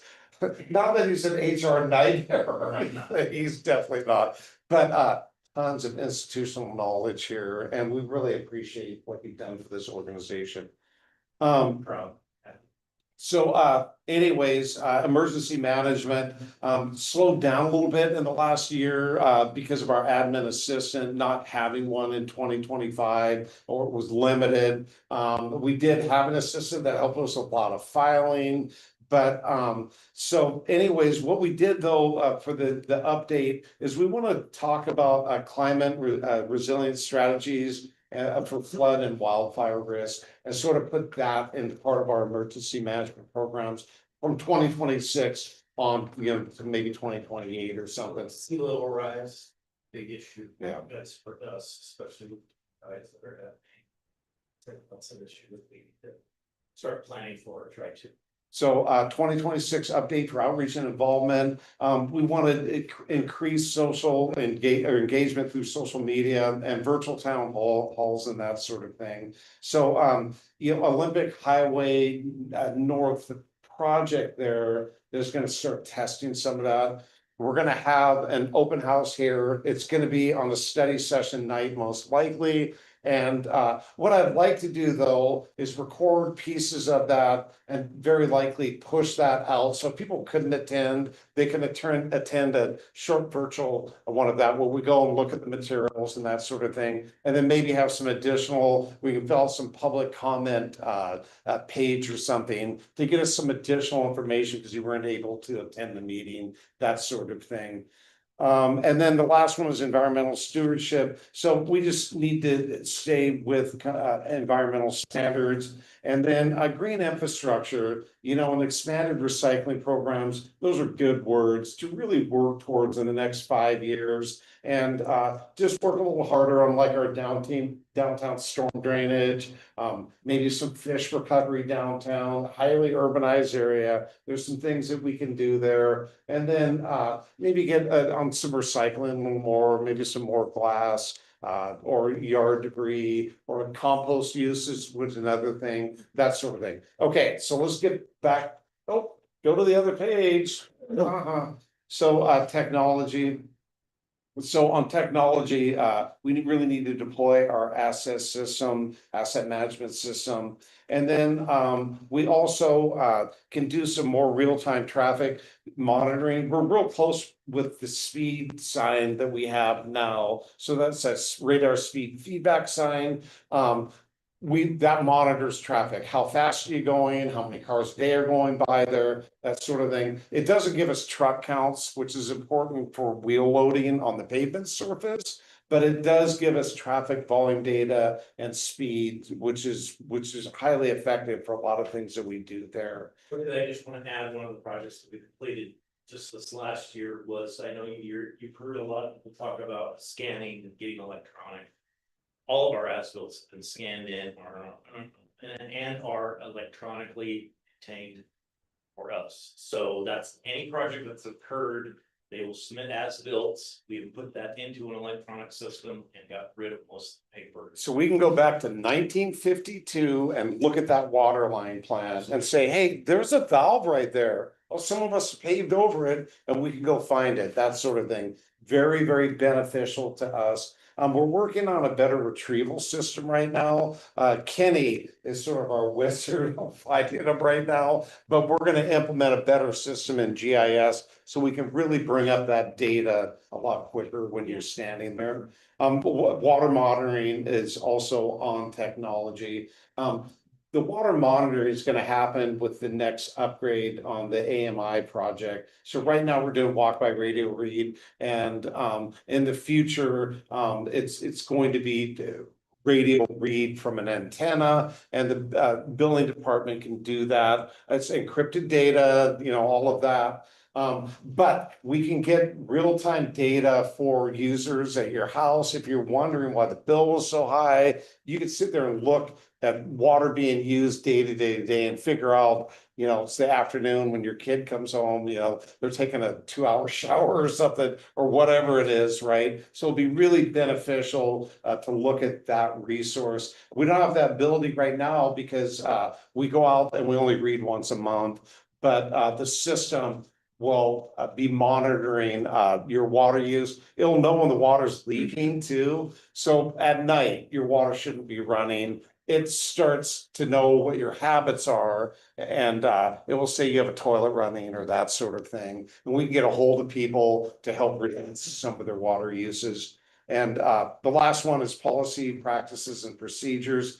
So we're working on just sustainability resolutions, ordinance updates, and also streamlining permitting through digital platforms. You heard that from the community development department also, that our Tyler system for permitting is okay, but it requires a lot of back end work with our folks, and getting new permit information to people, better ways to do it, like that small project stormwater guide was very, very useful, that a person can come in that wants to build a house. This leads you through the whole process of what do you need to do with your stormwater, and you don't need to be an engineer to design this thing. You fill out forms and that sort of thing and make sketches the best you can, and it's very helpful to the applicants just to make the process easier for them. Okay, I'm ready to go on the work plan. So there's a few pages here, and I've talked about a lot of this already. So with proactive maintenance, one of the things we have going on right now is EM&R. So that's equipment maintenance and rental fund. And right now we need to update the fund and what we're going to be replacing down the road, and get those asset lives in there of existing and proposed, what the total costs are going to be.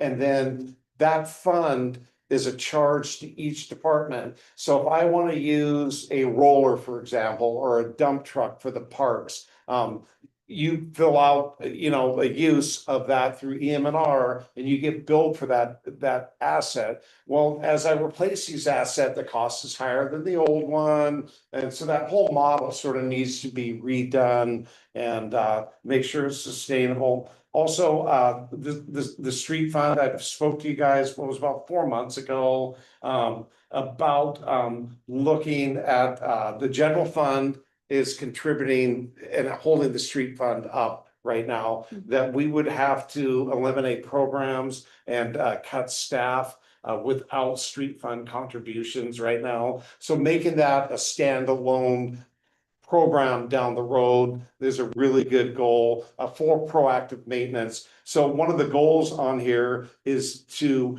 maintain the pavement condition index. So I came to you, I told you we're in the low 70s, we're still tracking on that, okay? We still need to be putting money out on the roads though to maintain that, you know, because once we get behind and start falling into the 60s, there might not be any coming back, right? So it's cheaper to keep it maintained than it is to dig it out and replace it and get into larger projects that are quite a bit more expensive. So that's really important. Asset management, that new system is so important with proactive maintenance. Our GIS system also is important, that our mapping within there is correct.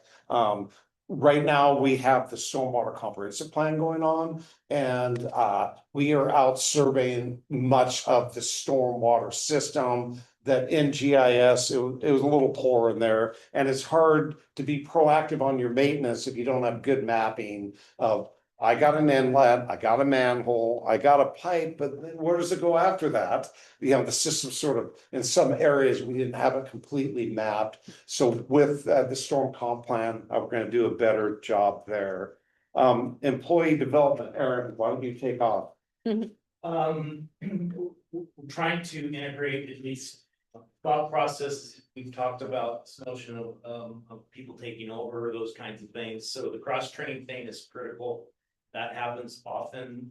Like Jason had said, we are kind of one deep in areas, so it's helpful to make that happen. So move forward with that. One of the other things that we're doing is we're integrating requirements of staff to take training, leadership training, communication training, big ones. Just because it's helpful, it integrates into their work program. It's an assignment that they have to complete, and it helps improve them. So we are taking proactive steps, doing that to try to develop people coming up through the ranks. There's good and bad with having a small staff, right? You get to perform a lot of different functions. There's osmosis, if not you're performing those, but also. As Jason mentioned earlier, you're one deep, so if somebody's not here, you know, you lose that resource. So that's a benefit I've seen over the years being here this long. I've had my fingers in many different pies here in the city of Shelton, which is great and fun for those that really enjoy that variety of work. ADHD, you're perfect. I mean, as it changes continuous. So anyways, yes, that's what we've done. Thank you. Emergency management. So I spoke about GIS, really important that I know where things are in a larger emergency. So we've been working on that, having the GPS surveying the Trimble head out in the field. And we got multiple people that know how to run it now. Has been very, very beneficial in mapping our systems. We got a fuel management plan done. We know where the generators are, what their how much fuel they go to, where we have fuel available, how we're going to transport it, that sort of thing. We have a 500-gallon transport cube. We have a pump on it. You know, we're doing well on fuel management. If we don't have fuel down there, we are signed up with the county to be able to go up there and get fuel from their tanks and such up there. They're a little more robust. They got quite a bit more fuel, and it's a better built. Our systems from the probably the 60s, 50s, 40s. It's old. It's well maintained, but it's old. Theirs is much more significant. So anyways, that's good. ICS training, that's incident command system training, really important. 100, 200, 700, 800, they're online. We got probably half the employees to take it. Without admin assistant keeping track of people and all that, we're a little backed up right now. We haven't done much there, but we do need to add that into people's work plans. And then you do 300 and 400. If you're in an emergency operations center, you have to have those FEMA checks. It's part of the reimbursement process if we get into one of those, and hopefully we don't. It's important that we get there though. The citywide emergency communications plan, we got it most of the way done. That's how can I get a hold of Mark? Do I know where he lives? Can someone drive to Aaron's house and go get him? Do we have his address? Because he's not picking up his phone. Those sorts of things, right? We need resources available. People are going to stay home to begin with, but they're going to need to come in here though to help us, right? So tabletop exercises, we need to implement those, and that's to sit down of a water emergency or that sort of thing, have people watching, and then probably not have the Todd Rhodes or the Matt Deemers sitting there. They're really experts at the systems. The next level down, then the next level down, and let them make mistakes and run into some walls, right? That's definitely something that's on our radar. Some of the other actions we're taking is that we're looking to do a water processing plant, in essence, a mobile unit that we can in certain cases, our system's down, we insert it into the river or creek or whatever, suck it out, it cleans it, and then we'll be able to distribute that to our citizens, so. All that water up and all that spring house up there. Perfect. Pretty clean water. Yes. Pretty So, darn clean. trying to think about things like that, because the reality is, you're never gonna be prepared enough, and the reality is when you're in it ahead. You wanna have you wanna try to be somewhat organized, that makes progress. The wells might not be very reliable, the generators can turn on, but if, especially in an earthquake, if you get a lot of shaking, they sand up the pump. And then you can't get much out of them until you go do some maintenance work and clear them out and that sort of thing. So, I mean, we're lucky that we have some natural springs around. But we need to be able to treat that water and then disinfect it mostly. And also, we're gonna need to supply about 10,000 gallons a day, about a gallon a person.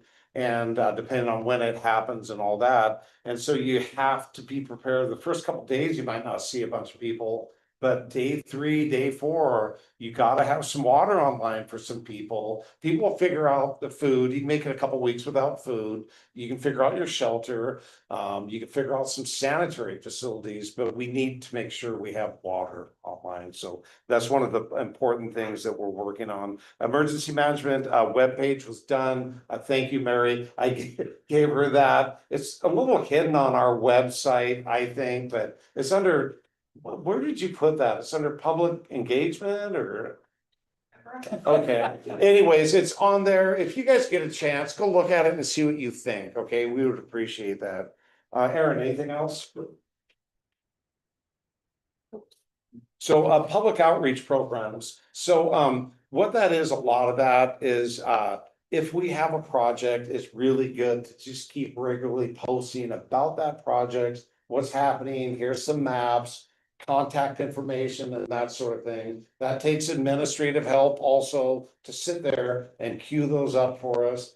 So we're a little basic on our projects and that sort of thing on our website. But one of the goals in the future is to increase that. That'd be our yearly paving project, that sort of thing. So you'll see that there's minimal budget impacts except for having the person that can sit there and do a bunch of the programming, working with Mary to upload things onto the web page and that sort of thing. We do get out, we do some classroom tours of the wastewater treatment plant. I do give tours to all new employees also. I'm behind, I'm back up on that right now. We got to get some of those done. That we also have been doing this touch a truck up at the library, and that's good. Once a month, we bring up a sweeper or a roller or the back truck, and we show the kids the different implements that we have, and it's pretty well attended. It's a good thing. They like the horn. Yeah, What's- yeah. They like the horns. I worked with 2 Shelton High School students, both with desires to be in engineering. They came in, I showed them the plants, I took them around, kind of showed them kind of the educational pathway that they may want to take, and she actually applied to a big engineering school and Awesome. asked for recommendations, so it's really cool that. That's what we want to develop, it's our Yeah. young talent like that, for And sure. if people are, if they're interested in a career in public works or anything in the city, Mark has been working with folks about bringing people in just to shadow for an hour or two, a couple different people, maybe for a day. Find out how it sort of works in the background, right? And key interest in that. It does take some of our time. We're extremely busy. All of us are doing a lot of different things.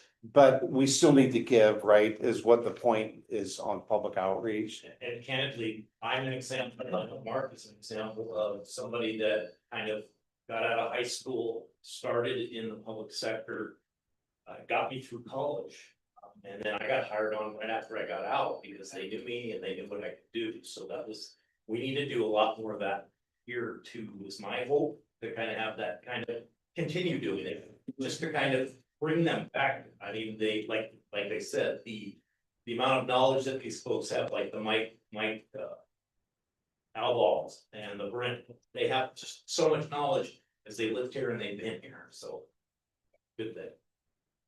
So in the environment, most of it is to minimize negative impacts. a lot of this is our wastewater treatment plants. I talked about, a couple of years ago, the failure of the main plant. Power was knocked out, a valve didn't open, we didn't discharge, we filled up our, what we call the slack tight tank, ended up bubbling out of inlets over there, and it blew up our disinfection system. And anyways, we got fail safes now to make sure that valve stays open. We only had a very limited amount of time where we could possibly have a spill. We were able to get it back online pretty quick. But with that, we now have spare parts for our disinfection system, which was big, that they're on the shelf, and we're ready, to put that in if needed, where we didn't have a lot of that before, because we have a lot of modules and a lot of redundancy. But at the end of the day, having some of that in stock was very, very helpful. Also, our filter replacements up at the main plant, getting that project done, or I'm sorry, the backup, the NBR plant.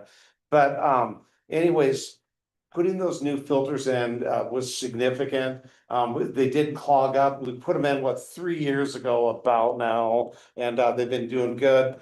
We did get them, they clogged up a little bit, and so we took each filter tank down, and our guys went up and took every filter out and soaked it in an acid bath, and then washed it off, and then put them all back in again. And each bank took 3 days and probably 3 or 4 people. But that's the type of thing, though, that they were clogging up slowly, and they noted it. And we had some air scouring issues and some other things going on that we took care of. And but we got it back online, proactively. And so we make sure there isn't an issue up there. So most of it is to meet our permit requirements. And then storm drainage is sort of the big hitter right now. You guys have met Pat. He is our new stormwater technician, working with Kenny Oberg. And anyways, he has done a good job to make sure we meet the state's permit requirements. And he's out mapping these systems and doing a bunch of other things to really get us caught up on the storm drainage, that eventually travels to the creeks and, to the bay and to the saltwater environment. You probably want to add like 15 minutes to this meeting. Do we need it? I think I could be done in 10. Okay, so let's Okay. add 10 minutes to the meeting. All right, We moved to, it's in the meeting till 8:10. Second. all right. They're holding you to it now. Okay, I'll go quick. I'll talk faster. So technology, a lot of that's about GIS, asset management, meter reading, going to the central antenna, the base collection system. So that's really important. The fixed base system on antenna read is going to help out a ton of people. One, it helps our staff member. It takes us about a day to read meters now. Heretofore, we had 2 people out for a couple of weeks. So now we're down to 1 person a day. It's going to be 0 once that system's in.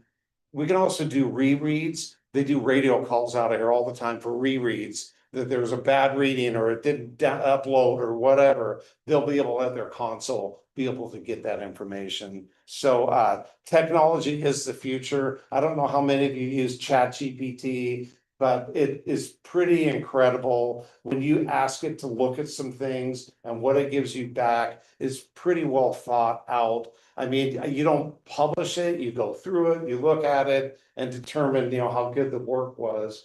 But it's a good tool that's getting better by the day. And anyways, it's worth trying. Anything else on technology you can think of, Aaron? So policies, practices, procedures. So a lot of this is how do we increase our trust? A lot of it is our standards manual and engineering. This is the go-to spot. This is where the information for a roadway is, or water line, water valves, how you build a meter set, how you get your meter in, how you put sewer lines in, how you build a water quality facility. It's all in our standards manual, which it's getting another dose of effort from the engineering staff and me, and we'll be bringing it to you in the next month, I'm thinking. We're probably 3/4 of the way through it, but having that updated manual and having it more readable. Right now, we just need more bullet points to break it up and that sort of thing, and make it easier for consultants and developers, engineers to use. Will be really good. In terms of our forms in engineering, we've done well. I have some new forms on my desk today, but we've done real well in terms of getting through our forms and updating them when we notice there's problems in there. And then also the master fee schedule each year. And what a big win that was. I don't know, was that the start of your career as city manager? The master fee schedule going on where everybody updated the fee schedule about 3 years ago is when that started. What a great resource that you don't have to go find information, that it's all in one spot, and keeping that updated has been great. And that is it. I actually didn't need 10 minutes, All but your right. questions will be 15, right? No. No. I'm just happy to see the continuation of operations plan. I always bug Mark about it, but downtown is kind of cut off and there are bridges and really skinny roadways up the hill. So, and overpasses, and Goldsboro Creek kind of cuts us in half. So that worries me if there's an extended period downtown, and then the flooding, because our park over here, Neelan, floods, and Grove Street, it has those flash floodings, and up to 7th Street, right, is landfill, and it was used to be wetlands. So if there's a big event, all might get reclaimed, and then we're stuck down here with no bridges and no way up. So that worries me at night, but and then having more than a 3-day event when we do have to think about water. So I'm just glad that we have a plan at least, and that we have a continuation of operations plan, and that we'll still have some form of working government service. So our number one risk is wildfire. That's what it came out as. I thought it would be, big windstorm, snowstorm, that sort of thing, or an earthquake, but it's wildfire. So that's important. So we've gone around our water production facilities, the well sites, and removed vegetation well around them. We put on metal roofs. It sort of hardened up our spaces to try to protect from wildfire a little more. Trying to get generator backup, but every still. And rolling generators with plugins where if a fire does go through an area and it will burn the backup generator sitting there likely. So sometimes it's not good that it's not at that site, but you can move one from one site to another, that sort of thing. The other thing, just quickly, is that Mason County is heavily involved in emergency management, and they really they train us. So I meet with them on a monthly basis, and we kind of review kind of things that have gone on, and they're gonna work with us to do some of these tabletop exercises. Side question, about water. I've been getting a couple of questions about doing the water problems this year because snowpack is so bad, but we don't really use snowpack down here, do we? That's a great question. It's a good question, but yes, no snowpack. So a lot of it's groundwater, most of it is groundwater, and it's rain. Enough. Yes. That's what I said. That's what I said. No. Give me the right answer. Cities on the east side, or I-54 on the east side that have reservoirs, right, from the snowpack that comes down, they generate power and they use that for drinking water, and those are the communities that be affected by that. There are Sure. 7 feet deep. Right. Question for sure. Yeah. Then you snowpack up there. Oh, yeah. Yeah. Keep the dam operational. Yeah. All right. Does the council have any items for discussion? Oh, yeah, I'm just kidding. Okay. Well, in that case, the study session is adjourned at 8:01 PM.